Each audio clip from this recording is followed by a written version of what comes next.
something for this talk, I happened to learn something about that incident, that a goddess of fortune came after Lord Balram was about to chastise Kalindi, or the river Yamuna, for not coming and threatening to make her into many little rivulets, and she got very scared and she came because Lord Balram wanted to enjoy some water sports with the gopis.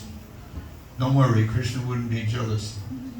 Sometimes they say Lord Balram was always with a separate set of gopis, but in Krishna book it doesn't really mention that. I mean, one thing we have to always keep in mind, and even from a experiential point of view, from the gopis' point of view, and the residents of Vrindavan, when Lord Balram visited Vrindavan, they felt pacified as if Krishna himself was there. Because there's so much overlapping, you might say, in Krishna and Balram. So the goddess of fortune, she gave some beautiful dress to Balram, of course the color blue, and he was very splendid. Of course, we'll get back to that incident. There was a problem where there was a lot of Baruni beverage, and Lord Balram and the gopis were becoming a little bit tipsy from so much Baruni, but that's allowed.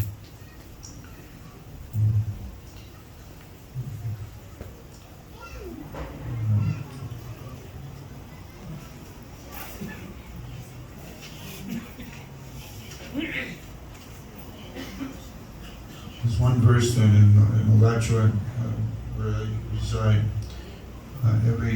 they have deities of Krishna Balram, deities. They also have Radha Shyamasundara and Gauranta, but on the right hand side, go to Krishna Balram.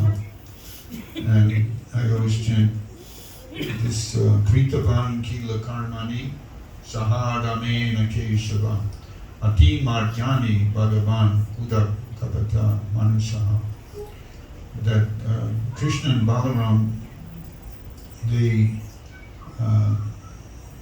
perform their Ati Martyani, superhuman activities, although masked like, covered, like hidden. Buddha means hidden, as if they were human beings. So we can have a little sympathy of the Buddhas. We were also Buddhas. That think, Avajananti Mam Buddha Manusim Tanamashita. Paramba Mama Chananto, Mama Bhuta Maheshwan. They're fools to ride me when I descend in human-like form, because they don't understand what I'm all about. They get tricked. And we could sympathize with people who think that Krishna is a human, just a regular human being, but we have to educate them, otherwise they could become offensive like that. So, what I'll do is to first give some, what do we call it, the philosophy or the metaphysic or the background, we can say, of Balram. What he is, who he is, how he is. We'll be very brief so we can get right into his pastimes. So his advent and his main expansion simplified. He appeared in the womb of Rohini in Vrindavan, although his partial expansion, Shankarshan, stayed for 7 months in the womb of Devaki. That's already very confusing. How you have one baby, one fetus or embryo fetus, and two different ladies. But Balram could do like that, and it was purposeful. Then Yogamaya transferred that partial expansion, the one that was in the womb of Devaki, to Vrindavan, where he emerged with the complete Balram in Rohini's womb. In Rohini's womb. And so that's in Vrindavan. So he was originally in Rohini's, but for some 7 months, a portion became in Devaki's womb. But that was just a pastime, and then he became fully again integrated in Rohini's womb in Vrindavan. And then it's all about the expansions. They have the first Chaturvyuha expansion, Vasudev, Shankachan, Prajuna, Aniruddha. They stay in Mathura and Dwarka. And the second quadruple resides in the Vaikuntha planets. Then he expands as the Purusha avatars. You know the Purusha avatars, the Karana Daksha Vishnu, Garbo Daksha Vishnu, 3 different oceans. So that's the next expansion of Balram. And as Kshirodaksha Vishnu, also known as Paramatma, then is Ananta Shesha, who carries, these are how he expands again and again, who carries all the universes, only one of his hoods.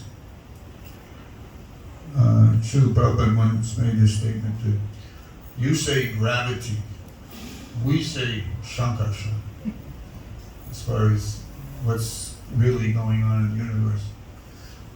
You know, the modern scientific point of view is that, well, they don't need anything to hold them up because it's gravitational field. It seems so logical and so convincing, and that's the way we were taught. I'm sure here in Suriname we were taught the same thing in high school. But the Vedic version goes a lot deeper than that. Even if you say gravity, they're still trying to figure out what that is. Mysterious force. All right, so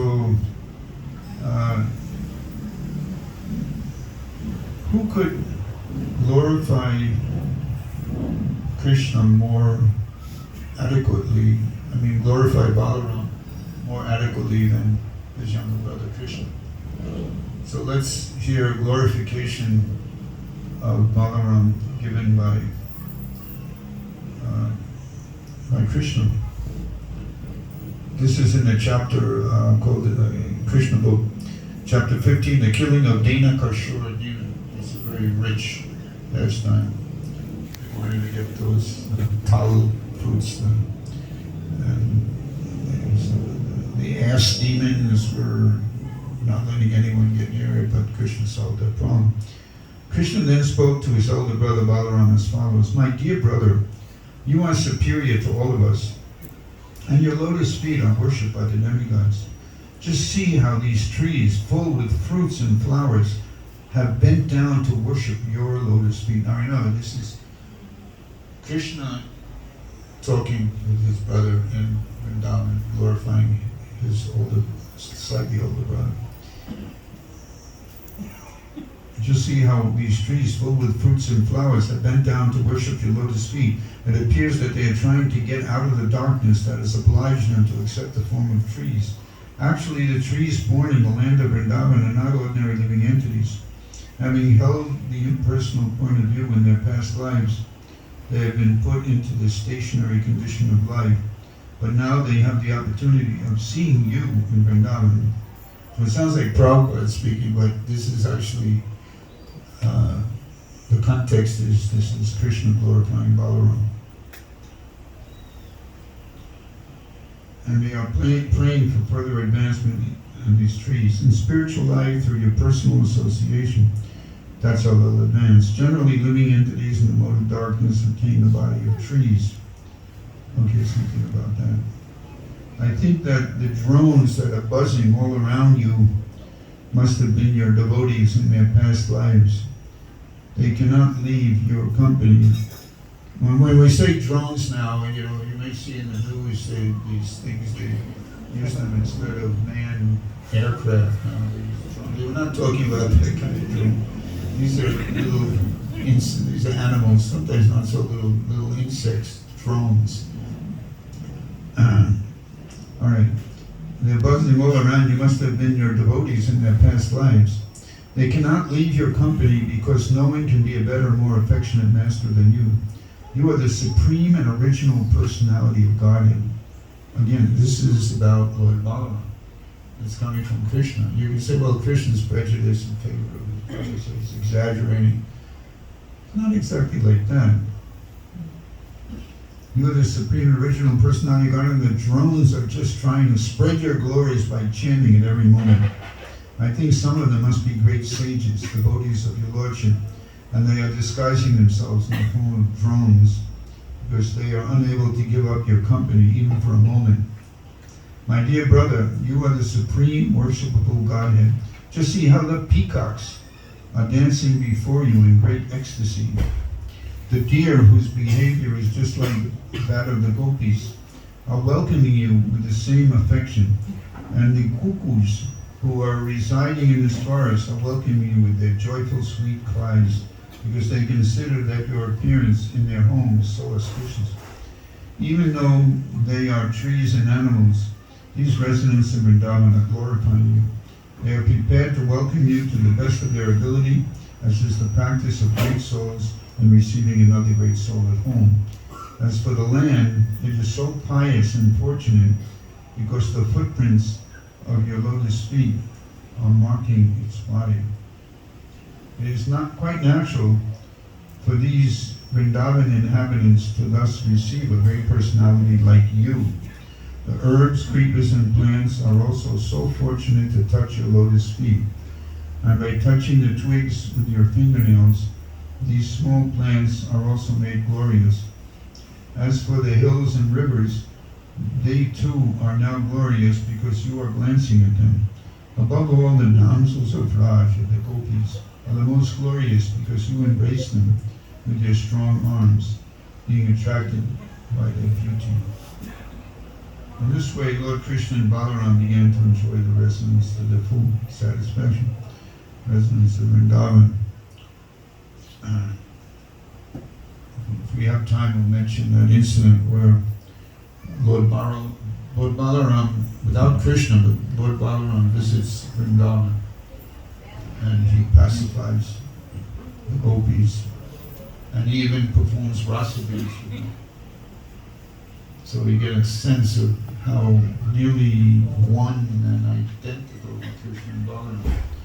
At the same time, in so many pastimes, they showed two distinctly different personalities, and not only in their complexion.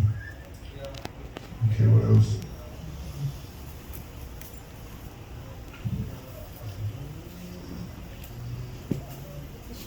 This is out of sequence, but there's one deal more towards the end of Krishna book, where Lord Balram meets the sages in Naimasharanya. Many of you are familiar with this, maybe some are not. And when he enters the assembly, the speaker, Ramaharshan, fails to get up from the seat.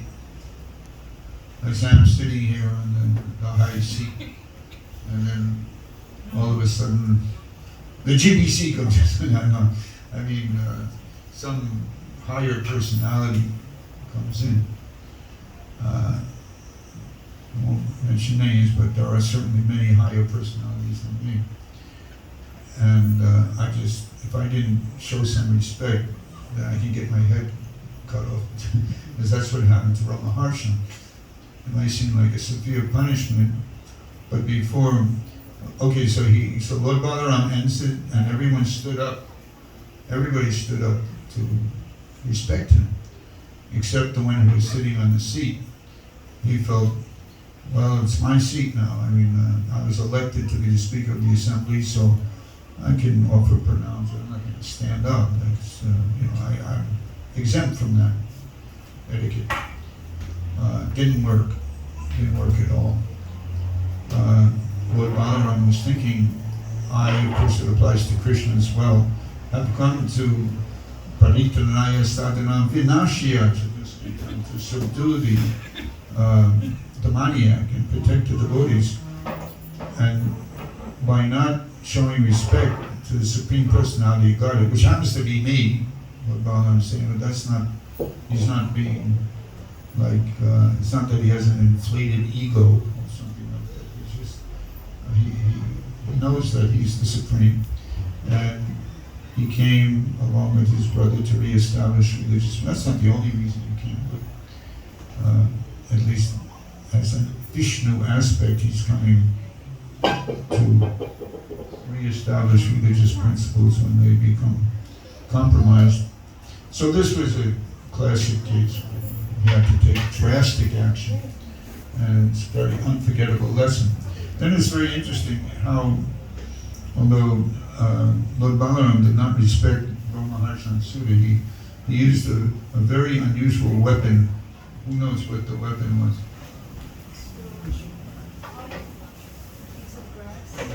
A blade of grass, akusha grass. Akusha grass is very auspicious. You use it for yagyas, but it wasn't so auspicious for, well, one says it was auspicious for Ramaharshan to be killed by the Lord. But he just, with that little blade of grass, he severed Ramaharshan's from, and all the Brahmins said, "Oh no, hey Balram, what did you do? We've already blessed Ramaharshan that he can have long life without any problem, and we elected him to sit on the seat." "Oh really? Okay, yeah, I'll bring him back to life if you want. I have no problem. I can do that. I have that power." No, we don't want you to do it. You're the Supreme Lord, and it was your will that he should die. So, but make some arrangement. So the arrangement made to not bring him back to life, but to, in one sense, support the commitment of the Brahmins that Ramaharshan would have a long life and all auspiciousness. So the son is considered to be almost not different from the father in the Vedic culture. So Ramaharshan Sutta, and then he becomes Sutta Goswami, and they must have stayed there a long time because it's in the same Vaishnava where the sages reiterated the discussion between Shukadeva Goswami and Maharaj Parikshit. With Sutta Goswami, and the assembly was headed by Shaunaka Rishi, and then that's a good section, the earlier part. Earlier part.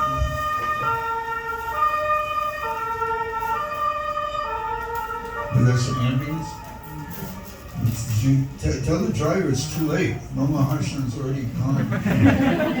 It's too late to take him to the emergency room. Anyway, wasting gas. Anyway, Hare Krishna. So what could be done? So then let his son get all your blessings that are going to go to him. Let your blessings go to his son. That's almost like giving it to him as you wanted to do. But very formally, very properly, in a very Vedic sense, the Brahmanas, Lord Balram was ready to perform some penance. So the Brahmanas told him to go on pilgrimage.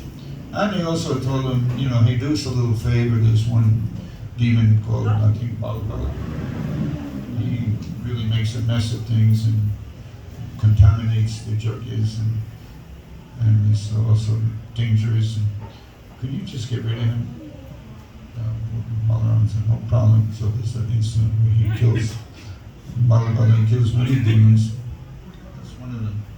Now this incident happened a little later than the other ones I'm going to touch on now.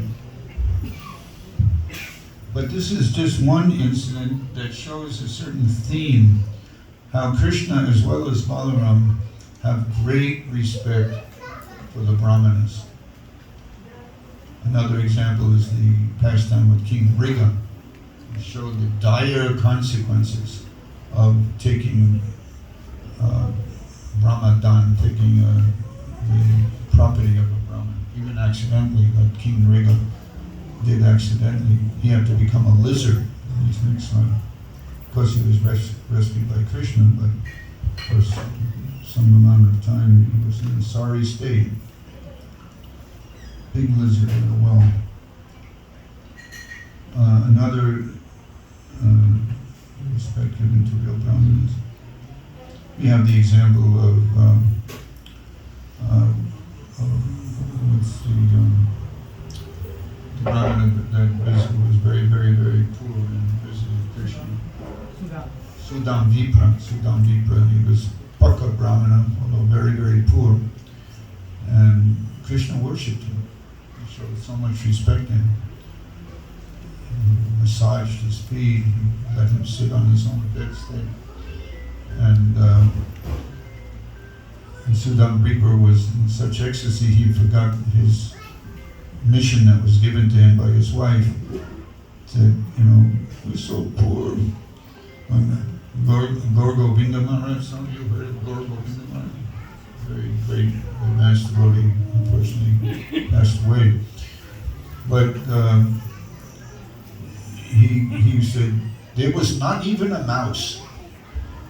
In other words, they were so poor that you couldn't find a single mouse because there was nothing for the mouse to chew on or to find any remnants.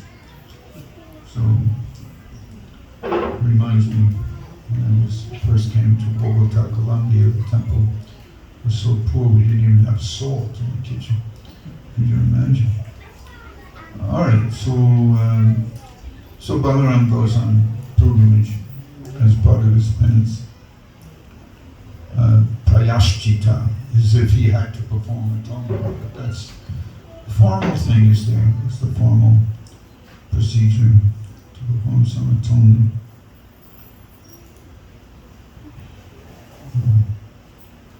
And I wanted to mention that in Kali Yuga there's still a plethora, that means in excess, of demons, but they don't show, usually they don't show big fangs coming out. It would be good if they did.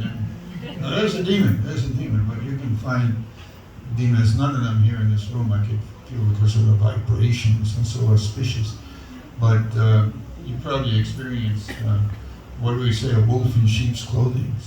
And then the demoniac person, he looked like quite the gentleman or quite the lady.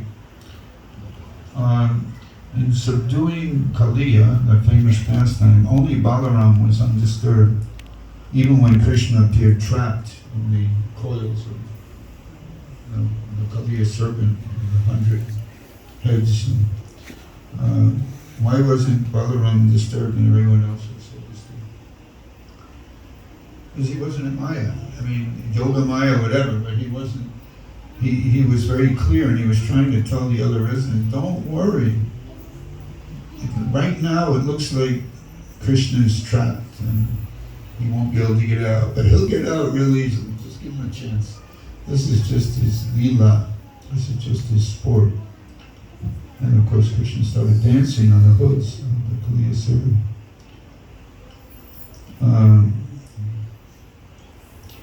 Sometimes Krishna or Balram, in this case we're focused on Balram, sometimes they kill a demon by giving him a good punch. There's one knockout punch and the demon dies. That was Pralambasura.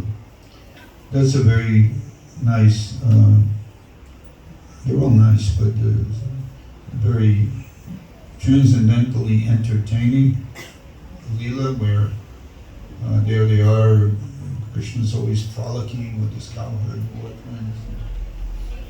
And then almost every day there was another demon that had to be killed, and that was also done with a lot of fun. Krishna's always blissful. It's not like it was a thankless task. It's another Leela, and those demons benefit by being killed by Krishna.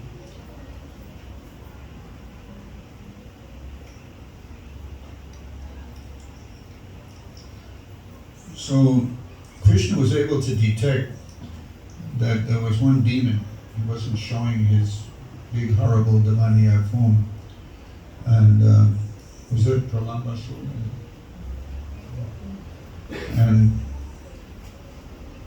But he played it cool. Krishna was saying, okay, let's play a game. We'll have winners and losers. The winners get to ride on the back of the losers. So Pralambasura, disguised as another friendly boy, he was afraid of Krishna. This is one case where a demon, or most of the cases, the demons are so foolish that they think they can mess with Krishna, but that's a big mistake. But in this case,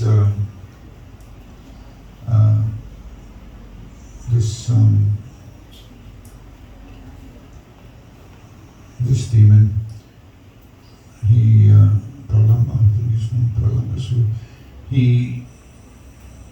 did identify. He didn't want to, so he went on the other side. He didn't want to get in trouble, have to fight or have to deal directly with Krishna. He knew how powerful Krishna was, but unfortunately, he didn't know how powerful Balram was. Unfortunately for him. So they all, the winners ride on the shoulders of the losers. Does anyone know what game they were playing that there were winners and losers? Oh, a tug of war or something? Okay. So the winners get to ride on the shoulders of the losers.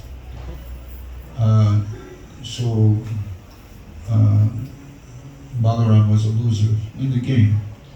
So Pralambasura, still disguised in a small form, he rides on the shoulders of, Balram is riding on the shoulders of Pralambasura. I guess Pralambasura lost and Balram won, so Balram gets to ride. And Pralambasura didn't want to mess with him. But somehow he was so foolish, he thought that Balram, this is just the opposite of Jarasandha. He thought that Balram was stronger than Krishna. And he was willing to fight with Balram, but not with Krishna. Because Krishna was a coward, Ramchur or something. But in this case, Pralambasura was correct. Don't mess with Krishna, but he was wrong to mess with Balaram. So at a certain point, Balaram noticed that, hey, this person who's carrying me is really taking me far away. And wait a second, now he's becoming a big demon. So let me get it straight again. Who was carrying her? Yeah, Pralambasura was was carrying Lord Balram. So all right. So Pralambasura's on the bottom, Lord Balram's on his shoulders. But then he could see that it's not a cowherd boy. It's a big demon. He's taking on his horrible, terrible form. And that was an example of one punch, and then that was the end. No muss, no fuss, as we see. After returning to the Yamuna, Akrura, who's the uncle, he saw Balaram turned into Sheshanaga and Krishna into Mahavishnu. So beautiful. Akrura proceeded to offer very suitable prayers.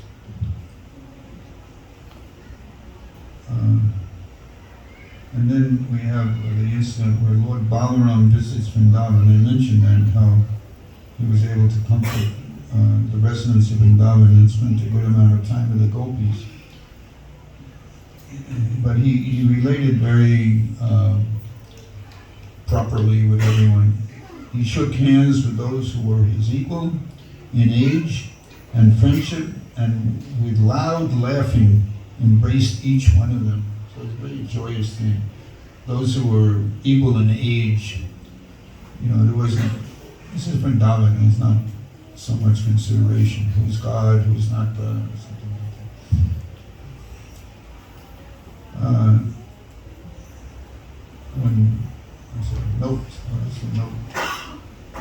When the gopis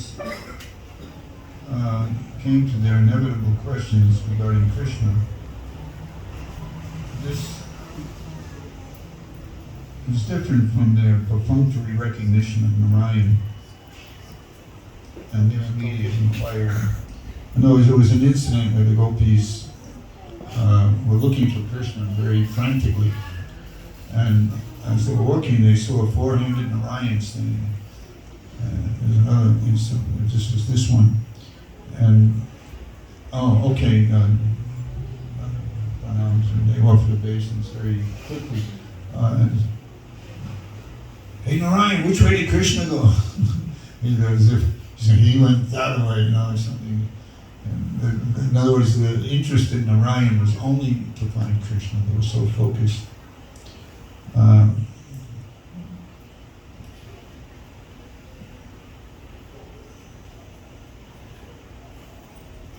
So I'm saying here that this is not the same as that incident.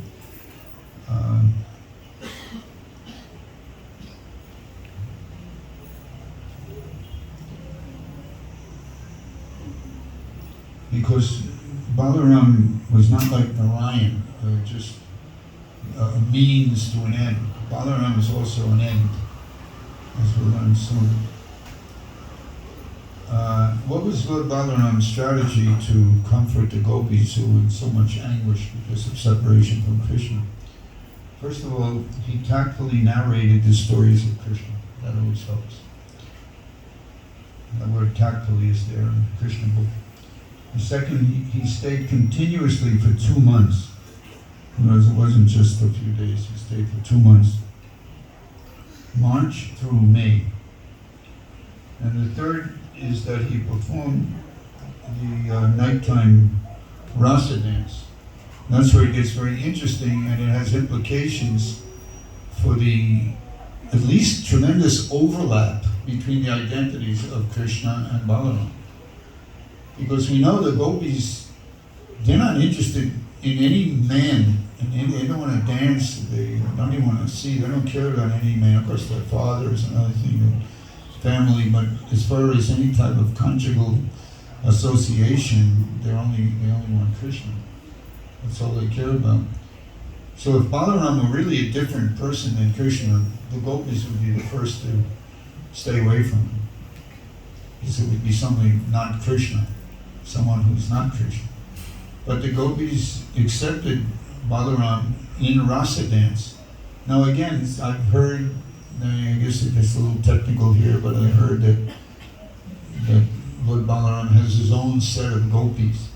But in Krishna book, we don't hear that. He danced with the gopis, with the same Raja gopis that we hear about all the time. And specifically, it must have been the same ones because that eased their feeling of separation from Krishna. They felt pleasure in the conjugal rasa. They even had rasa dance. So that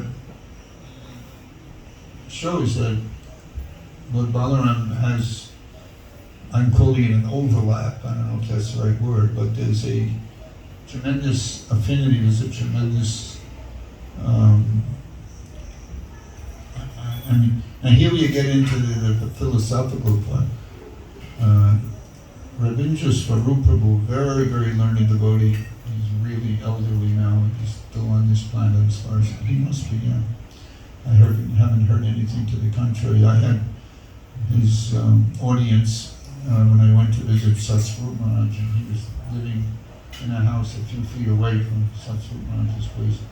And we talked for about 40 minutes of some philosophical discussion. I was thrilled to have that opportunity with such a learned fellow, Sanskritist and PhD in philosophy of religion and so many things.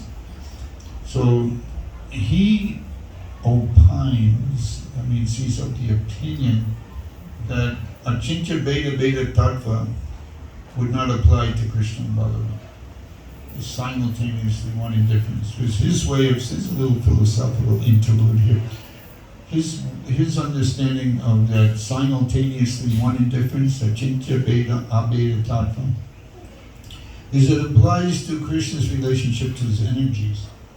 But when you're talking about personal expansion, what to speak of the very first expansion, which is Baladeva, then he doesn't think it applies. There's no abeda, and there's no beta, it's all abeda.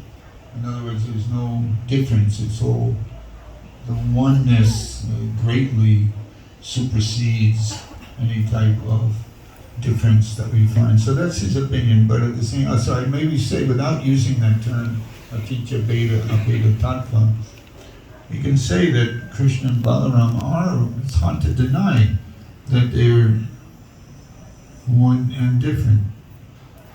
They're one, in one place Prabhupada says they're one because the only difference is their complexion. But we know that the Prabhupada was making it very simple. There are other differences. In fact, there's one incident where, another Leela, where Krishna's coaching his really close friend Arjuna. And he's telling him, okay, you disguise yourself as a sadhu. And because he knew that how much his friend wanted to marry Subhadra, the younger sister of Krishna and Balram. Just like Ratiyatra, Subhadra, the two older brothers, well protected. But in this case, Subhadra didn't want to be so well protected. She wanted, actually she was thrilled to get kidnapped by Arjuna. Whereas, imagine Duryodhana, I'm jumping the gun, Balaram, he was fond of Duryodhana. That's why he became neutral in the whole battle of Kurukshetra. He didn't want that to happen. He stayed away from that. Because he had a certain affinity, because just like Arjuna was Dronacharya's favorite student of archery. Arjuna is called Buddhakesh, he conquered sleep because he would practice archery a whole night, he didn't sleep at all. Can you imagine how pleased the teacher is with a student like that? And he became so expert.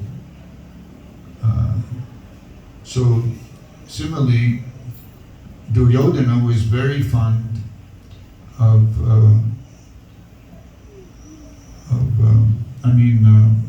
Balaram was very fond of Duryodhana because he was his favorite student of how to fight with a mace. And other weapon, mostly mace fighting. And club, how to fight with club, how to fight with mace.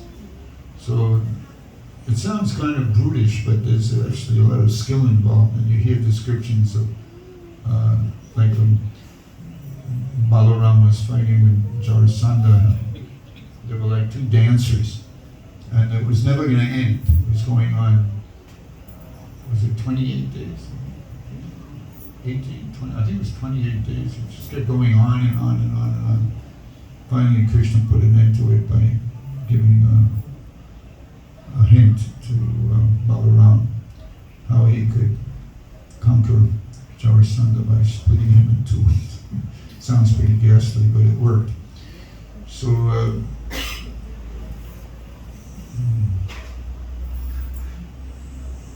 this is some little philosophical side.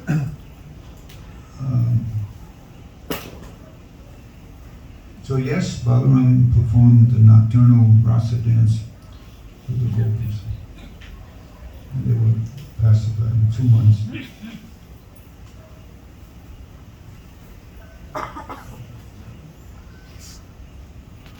And then there's that incident that comes out in the verse from the Dasavatar Stotra, the verse that we chanted, Hati Hare Janu Yamunabhyam, that verse, that the Yamuna became frightened. You kind of touched on that already. When Lord Balram threatened to use his plow to divide her into many little streams and bifurcate her. So she said, no, I didn't know I forgot how strong you are. So she came to them and in a form where there was a nice swimming pond, and Balaram entered, and then they became, she didn't want to do it because she thought that Balaram and the gopis were intoxicated, and she was probably right, and up to a point, in transcendental, we could say. In the descriptions of Krishna and the gopis, including Radharani, they have a drinking party. They're allowed to do it. Let's not become envious. Oh, why can't we do that? But they can do that. They're actually having a drinking party. I don't know, it wasn't like, it was a delicious drink, but it was intoxicating. And they were becoming woozy. So Krishna and the Balram and the gopis, they were getting high and getting intoxicated from the Varuni. Now it's interesting, when back in 1986, when I was on a flight with, he was a very prominent devotee in his heyday, Advani. He was a sannyasura. And I was coming to work in his zone, which is basically the whole Caribbean. And he, including Dominican Republic, so he brought some Guyanese girls to do book distribution in Puerto Rico. They came in through Canada. And it's interesting, I'm just thinking about it now, it's the first time I'm catching this, that he was probably thinking of Lord Balram, because one of the names was Varuni, and the other name was Kalindi. So they're both in Balram pastimes, so someone chose those names. There was another one who was the head pujari for many years in Alachua, Nanda. So they were all going to the airport distributing books. I would drive them in there and back. I couldn't understand what they were saying because they were talking Guyanese English. All right, so what else do we have here? So everything worked out all right in Yamuna. And then he was dressed by the goddess of fortune, I already mentioned. And it's interesting that the Brajabasis, not only gopis, but the family members, and they became just as happy during these 2 months in the association of Baladev as they were when both brothers were personally present in Vrindavan. This is significant. Balram is also featured in chapter 67 and 68 regarding the incident with the Vida gorilla. That's a good one, no? And also the marriage of Samba. In both 67 and 68 chapters of Krishna book, the Vida gorilla was really a hot ticket, as we say. He was really obscene and very offensive to the gopis, and so Lord Balram dispatched him. And Samba's marriage, I don't have time to relate. That was an incident where Baladev tried to make peace with the same family, with the Kauravas, but it was the Kauravas in Hastinapura versus the Kauravas in Dwarka. He came from Dwarka. And then there was some conflict, but again, he took it a holiday. Again, the plow had its day and came to the fore. And who could, besides you, you know everything. Someone else can tell me, what did he do with the plow that settled the whole conflict? He started dragging the whole city of Hastinapura. I was going to throw the whole city into the Yamuna. This would fill up a lot of the Yamuna, but he was going to do that. And he actually started dragging. And he was just such a powerful plow and powerful haladara, powerful wielder of the plow. And when he started to do it, they came to their senses. The residents of Hastinapura said, no, it's okay. We'll, what was the issue? Something. Yeah, that was about something.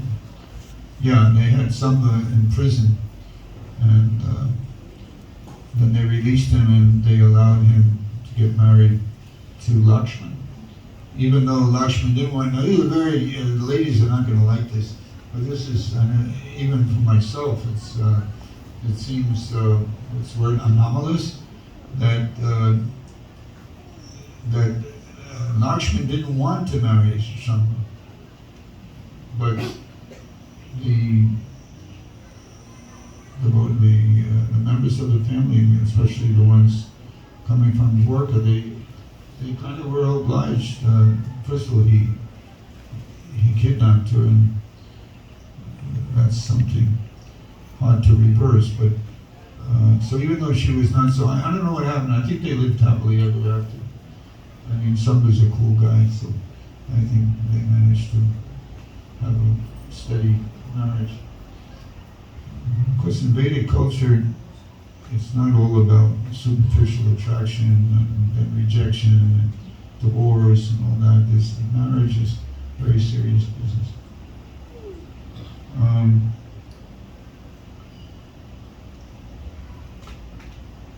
So Baladev had the quote honor of fighting with Jarasandha. I mentioned that.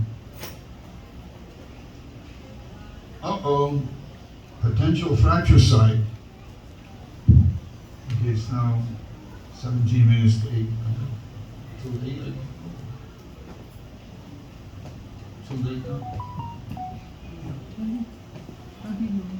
Too late? Alright. Don't worry, it's coming up soon.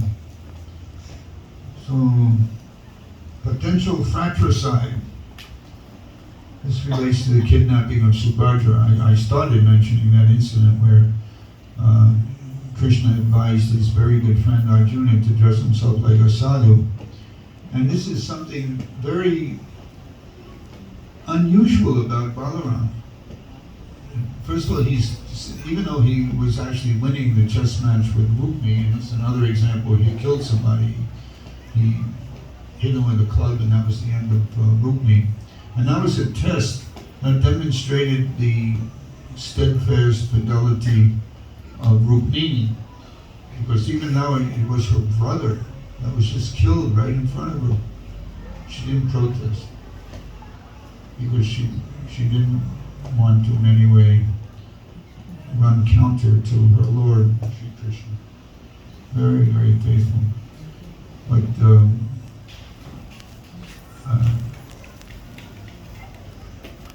we're talking about the potential fratricide, okay, about Subhadra. So Arjuna presents, he disguised himself as a sadhu. It's a little difficult because it's such a strong, muscular build. Even Jarasandha could see through their facade. But anyway, this is a very interesting and very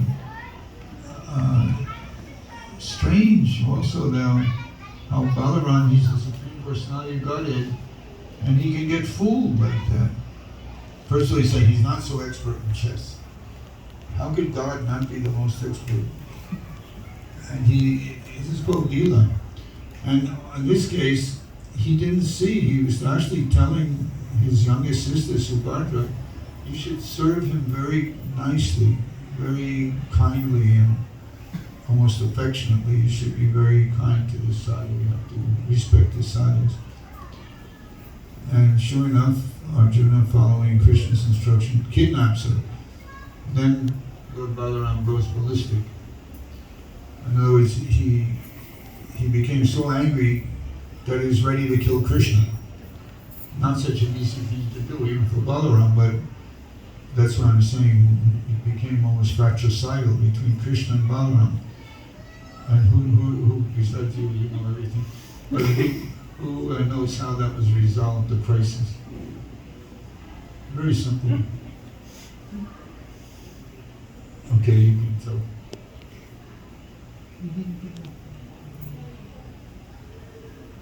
Well, he tried to. I mean, the way it was resolved was that Lord Sri Krishna fell at the lotus feet of Balram and very humbly begged him to please don't kill Arjuna. He's happens to be a good friend of mine, and please don't be so angry. And besides, just see, our youngest sister is delighted to marry Arjuna. She wants that. Balram agreed. The whole crisis was resolved.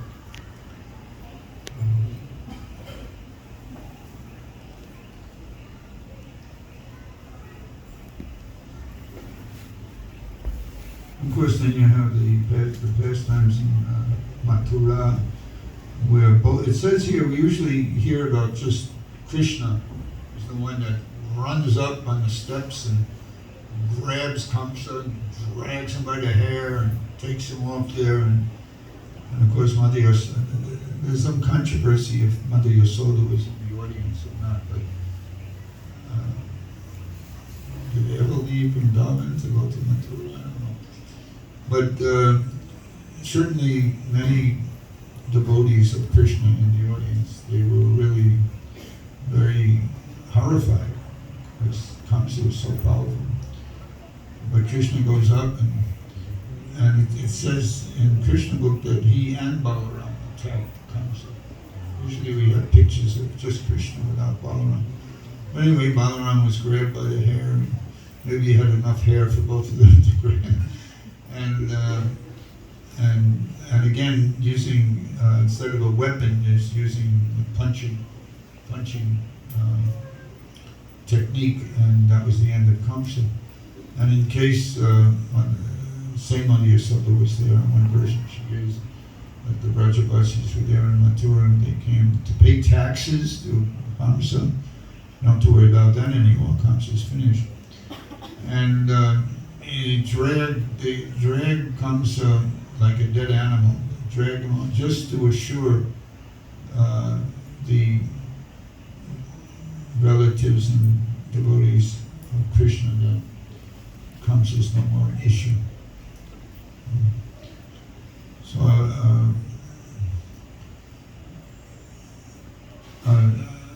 one besides that Kritavan Kila Karmani verse about Krishna and Balaram performed superhuman activities in Vrindavan, but they were masked and always disguised as they were only human or only superhuman. I mean, they were God.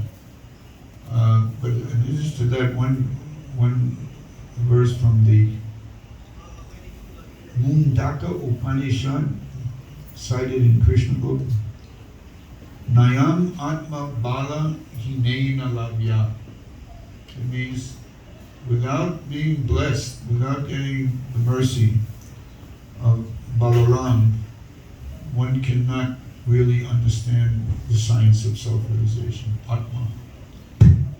So here, the purport is that one cannot attain the supreme perfection in self-realization without being sufficiently favored by Balaram. Balaram comes Nityananda, and then one's guru.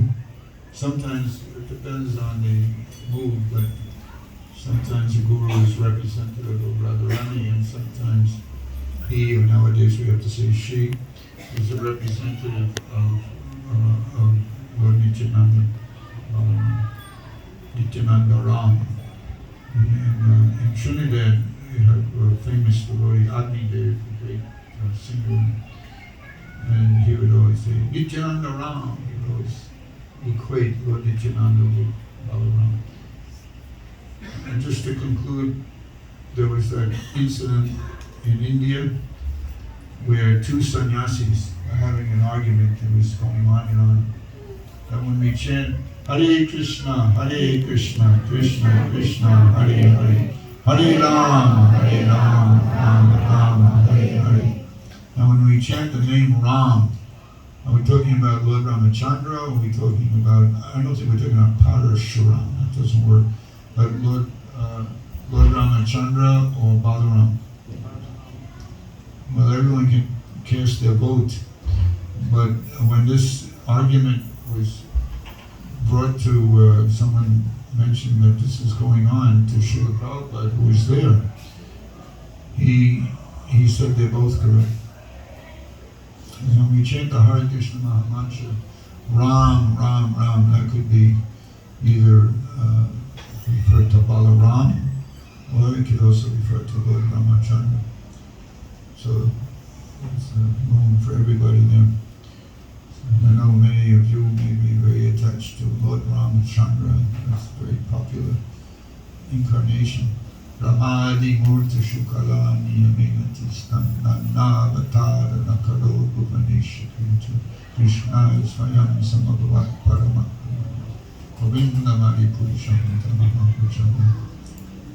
So the name Ram is singled out, is described in Brahma Samhita so many incarnations.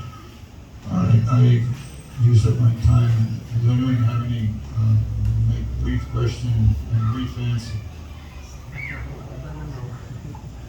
So you're saying expanding, Balram expands, Balram is expansion of Krishna. So is there a stage where he's sort of alone, not expanding, and then what he's doing when he's alone? There's a stage when it's what? When he's alone. Who, Balram? No, Krishna. Krishna's alone. Krishna expanded, Balram, and then Balram expands. So is there and then what is he doing when he's alone? There is a stage where he's alone, not expanding. Well, in one sense, Prabhupada would often say how you don't find Krishna alone. Krishna's always with his associates, always with his devotees. I guess that's coming from a different angle. But as far as the relationship between Krishna and Balram, I started off this talk by reading from the Krishna book, where Lord Krishna was extensively glorifying Balram. And then that verse, the Kritanti Kila Karmani, what is it?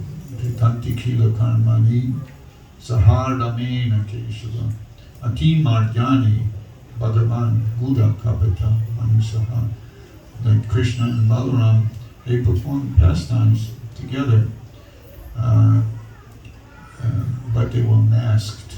In other words, they were performing superhuman activities, but their divinity was not always so apparent, especially for those who are not so well versed in Vaishnava Siddhanta. So, I'm not saying that every time you see Krishna you're going to see Balram, but their identities are extremely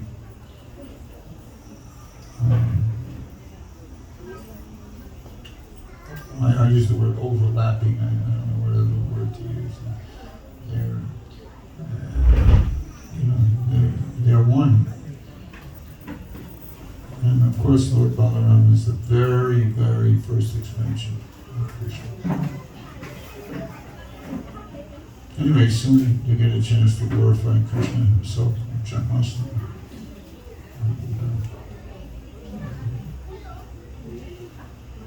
I may not have caught the detail of your question. He's Admarama, he's satisfied in himself. So if he before he starts expanding Balram and all the other expansions, is he then in an alone state? What is he doing in his alone? How is he? What is his meditation? What is his activity? Krishna's never really alone. I mentioned the other day in class, Ekol Bahusham, the one becomes many for the purpose of enjoyment. But we shouldn't have the wrong impression that Krishna is just lonely and he's all by himself. His expansions, his devotees. Balram is eternal. It's not like a material creation. There's a certain point in time where like a causal chain. And first Krishna and then came Balram at a certain date. There's nothing like that. And we hear the genesis, we hear the provenance of how Balram was also in the womb, at least a portion of Balram was in the womb of Devaki, and then gets completely in the womb of Rohini, and but there's a strong family reason, cohesion between Krishna and Balram. This Prabhu, by the way, is very intellectual. I haven't had the time to read it yet, but he's written a book of about 1,400 pages. And he's very intellectual. So sometimes I'm not so capable of answering in a very comprehensive or complete way his inquiries. But I know he forgives me. Hare Krishna. In this shortcoming. Does anyone else have any questions? Okay.